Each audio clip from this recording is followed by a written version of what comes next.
அதிமுக திமுக கூட்டணியில ஒரு இன்னொரு அரசு அமையறதுக்கு ரஜினி வந்து புரோக்கர் வேலை பார்த்தாருன்னு சொல்றாங்களே, இதை நீங்க உண்மையில ஏத்துக்கிறீங்களா?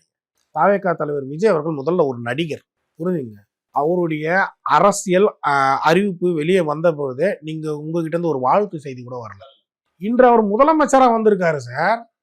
அப்போ முதலமைச்சரா வந்தவரை நீங்க ஒரு நடிகரா இருக்கும்போது நேரடியாக சென்று ஒரு பூங்கொடுத்து கொடுத்து அவர் வரவேற்பது வந்து அரசியல்ல ஒரு மாண்பாக பார்க்கலாம். நீங்க அரசியல் ஆலோசகராக வந்திருக்கீங்க, ஒரு நடிகரா இருந்து ஒரு நடிகருக்கு ஒரு வாழ்த்து தெரிவிக்கலாம். இதெல்லாம் வந்து ஒரு மாண்பு, மனிதனுடைய மாண்பு, மரியாதை. நீங்க இதையெல்லாம் செய்ய தவறிட்டீங்க. ஆனா தோல்வி அடைந்தவர்கள் நீங்க உங்களுடைய சக நண்பர் போய் நீங்க அவருக்கு வந்து ஒரு ஆறுதல் கூறுவதோ ஒரு வாழ்த்து தெரிவிப்பதோ இருக்கலாம், வேண்டாம் என்பது கிடையாது. அரசியல்ல பொறுத்த வரைக்கும் ரஜினிகாந்த் அவர்களுடைய அந்த பார்வை என்பது விரோதியாகவே பார்க்கிறார் விஜய் அவர்களை. இதுதான் உண்மை. இப்ப காக்கா குருவி கதையை பேசின பிறகுதான் அது பெரிய அளவுல ஒரு பிரபலமாகுது, விளம்பரமாகுது. அந்த திரைப்படத்துக்கு ஒரு பெரிய வெளிச்சம் கிடைக்குது.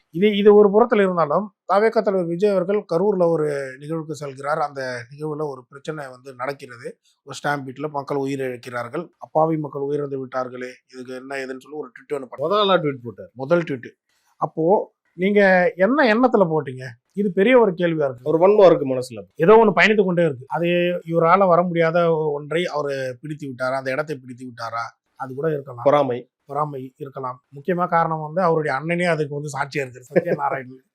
வரக்கூடிய இடத்துல எல்லாமே விஜய் வரமாட்டாரு, விஜய் நிக்க மாட்டாரு, அவரு போனி ஆக மாட்டாரு, நல்லா பேசிட்டு போனாரு.